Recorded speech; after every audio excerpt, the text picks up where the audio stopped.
Morning, morning, morning. I'm in Buttermere here in the Lake District. What a stunning morning this is. Take a look.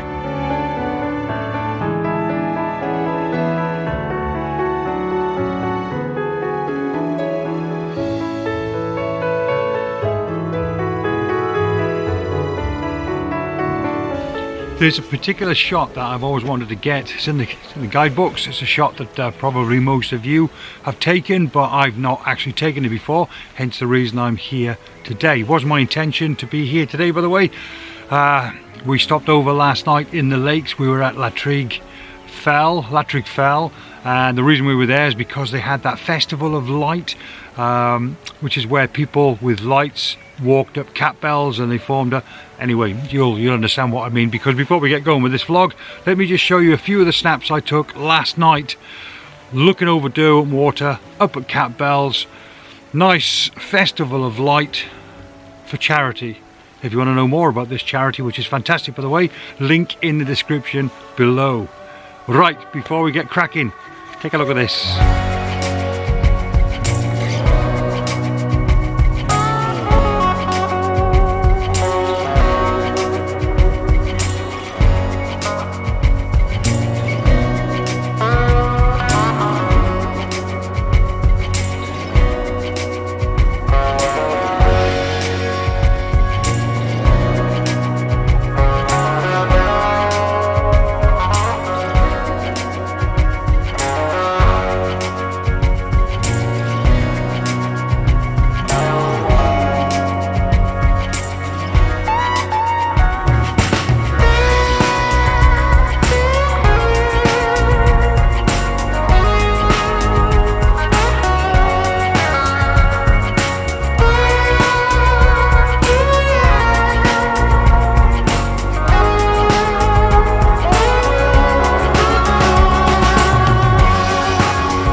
Pretty cool that, wasn't it? Right, back on to the shoot this morning.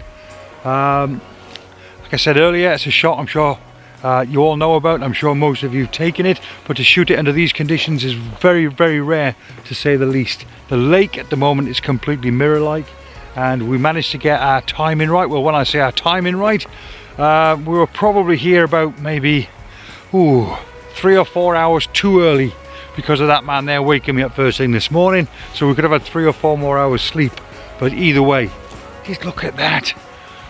Oh, backlit, fir trees, little white building there on the end, and that water is just mwah. It's just a shot you just have to have for your portfolio, and for very good reason.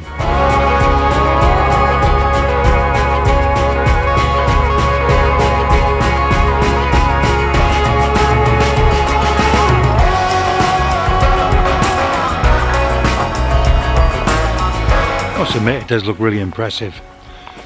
Now I've got the classic composition.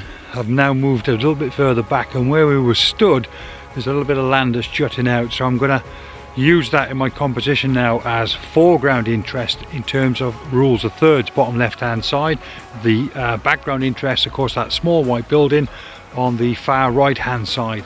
No sky, although that cloud information and detail is looking superb.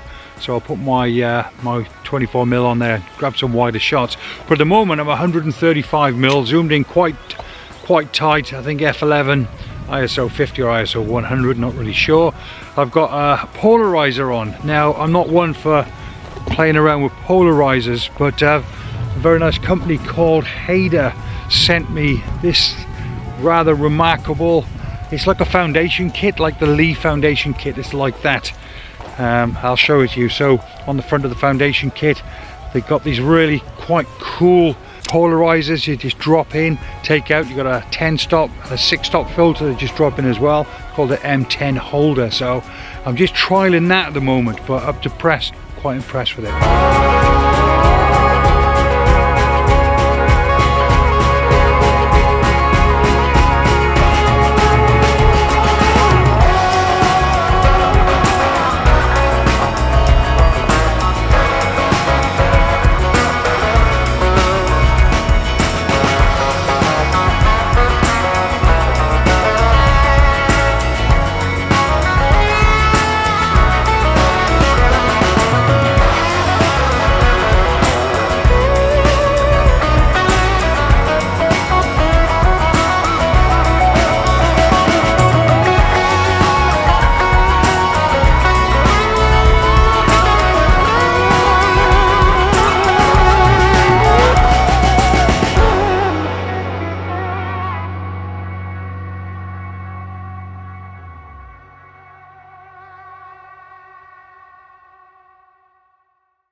Right then, so the first challenge is trying to create order in this chaos.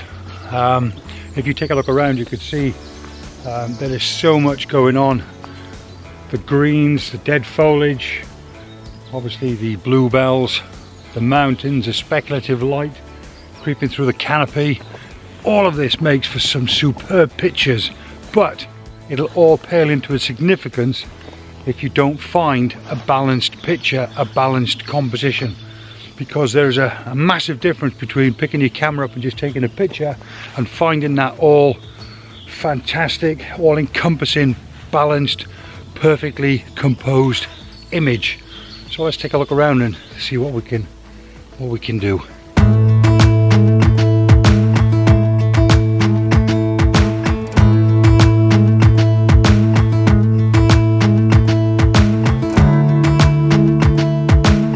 So let's keep things simple to begin with. Let's start off with just selecting one bluebell or one small group of bluebells and shooting with a fairly shallow depth of field. I'll probably opt for around about f8.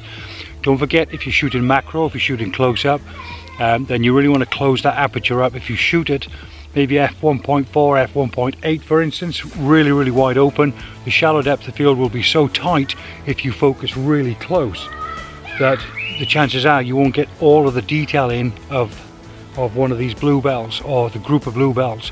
But if you close your aperture right up, you'll still achieve that shallow depth of field by virtue of the fact that you're actually focusing really close to the subject. So don't worry about that. People tend to shoot wide open with macro lenses, but don't be tempted to. So I've done both. I've shot this shot at 5.6, this shot at f8 as well, and the background's still blurred, the bluebells still stand out, and it looks really quite nice. Okay, so that's the basic shot ticked.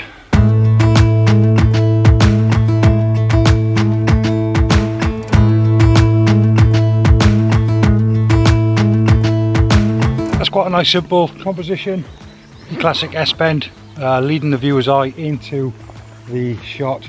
It's a nice composition, but I'm sure we could do better, so I won't even bother taking that, and hopefully that won't come back and bite me on the ass. This is my first composition, quite simple. I've got this rather interesting tree on the right hand side, framing on the left hand side another tree. On the foreground interest, I've got a fallen down tree. I don't particularly like it when things cut across the image, but in this instance I think it works. So we've got that tree that's fallen down covered in moss, and all these rocks and probably bits of branches that's fallen from the original tree, all covered in moss as well. Makes for a really nice foreground interest off into the background. As you can see there, quite a nice bit of light. I think that's quite interesting. I can do better than this, I know that, but I'm working this area, trying to find the best compositions I possibly can, and I think this will do as a pretty good starter. Now I'm going to focus stack this, and the reason why I'm going to focus stack it is because there are so many elements in the image all along here that are so close to the camera. So I'm going to choose the closest point there, and I'm going to let the autofocus system do its thing and take a picture. There you go. And then I'm going to move the focus not to the end, I just want to go a little bit further, and the reason being, even though I'm shooting this at f11, that'll still offer a really tight shallow depth of field, simply because we're focusing so close.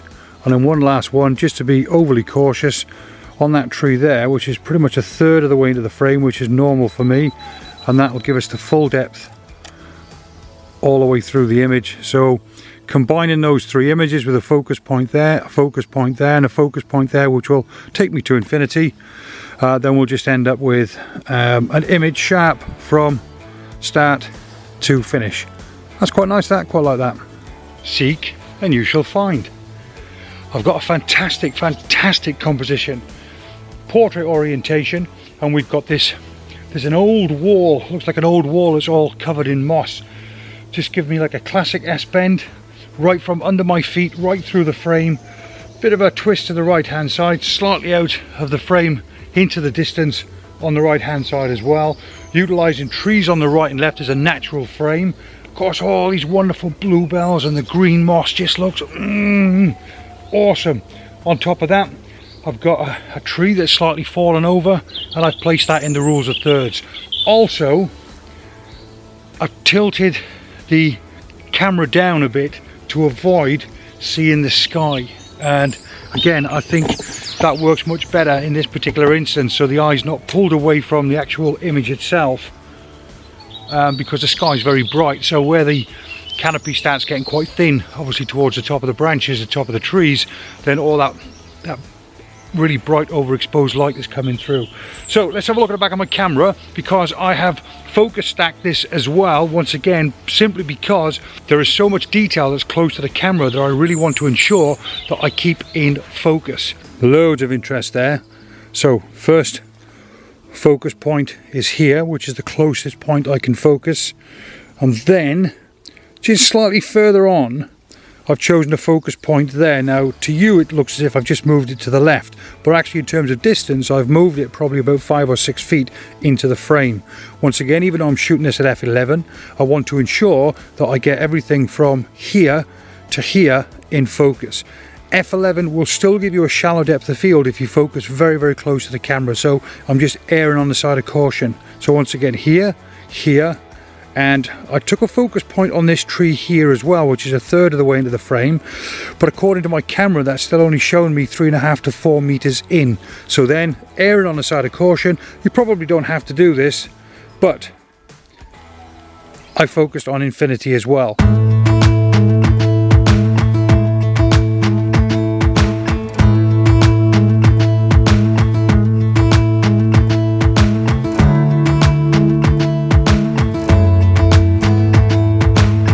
On, a bit chilly. The more and more you look around this wooded area, the more the chaotic it just seems. Everywhere you look, it's just chaos on chaos on chaos.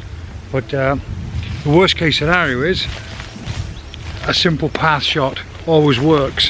When I say simple path shot, obviously you still have to take into consideration balance, leading lines, something of foreground interest and something of background interest if possible. But if all else fails, use the path. Jump into the car on a Friday night, I wanna drive with you. Looking for a bar in the nearest town, I've never seen a sky so blue. We don't ever play it and the night is young, it doesn't matter what we do. There ain't nobody like, there ain't nobody like. You look so beautiful, and I'm so lucky to be